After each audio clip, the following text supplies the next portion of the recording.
Let's just do a deep dive into spinning rods. That's something a lot of the guys come in here in the shop and ask questions. What kind of rod do I need to do this on? How long a rod is good? Is this too long? Is this too short?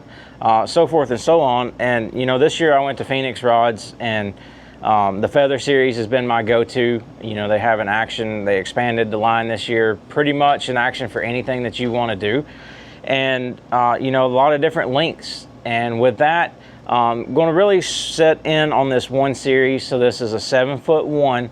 I like somewhere right in that 7-foot range. It's something you can do anything with. It's short enough you can go down the bank, you can skip under overhangs, skip under docks, things like that, but also has the length to fish offshore with, still make really long casts, get good hook sets at long distance, so forth and so on. So in this line, there's 5 different ones. You've got a light, medium, medium heavy, and a heavy.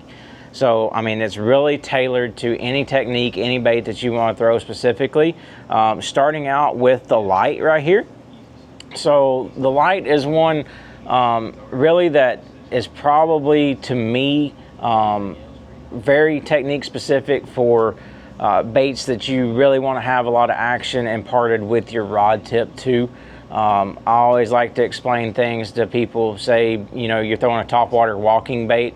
The longer the rod, the harder that is to do, but also the stiffer the rod, the harder that is to do. If you think about it, if you have a rod that you can throw slack back with your rod tip, it's going to allow that bait to have a lot more natural action, a lot different actions as far as, rolling a minnow, shaking a minnow, things like that. This is a great go-to. Up north, your hair jigs, really light baits, things like that. Super light, super tiny swim baits.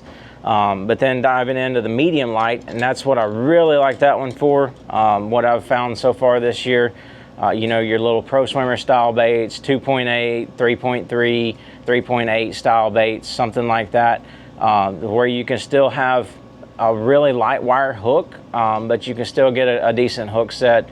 I don't want to throw anything that has a non-exposed hook on anything less than a medium.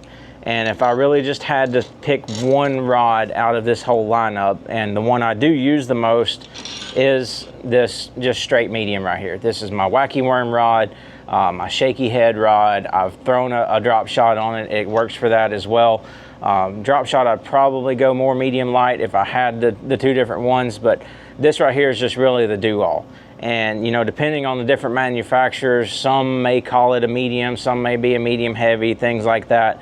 But this is a rod that's still got enough backbone to where you can do a lot of different things, and still enough tip to where you can skip really well. You get up more here in the medium heavies and the heavies, and the stiffer the rod, the faster the action, the harder it is to skip. But there are times where you need something like that, and this medium heavy right here is one that the urchin bait has been really big. I feel like a little bit stiffer rod is a little bit better for that.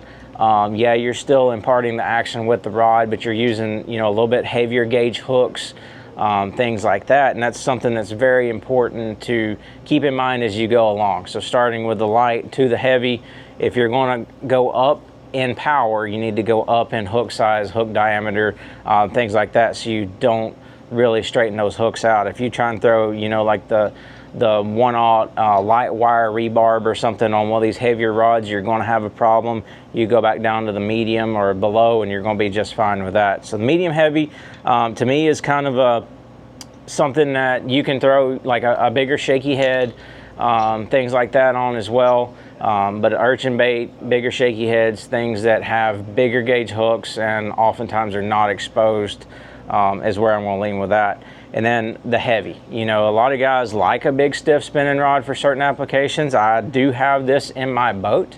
I like it for a floating worm. On a floating worm, I use a little bit bigger gauge hook and use straight braids so I can get those fish out of cover. I feel like I have a better chance at getting those bigger fish, around that spawn, times like that. So again, there's tons of different models out there, tons of different lengths.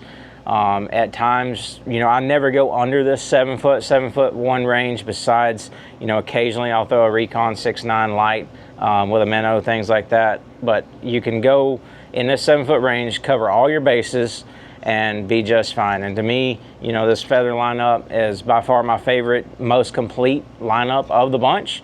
So make sure you check it out if you're in the market, especially for a new spinning rod, and make sure you pick out the power that you're looking for.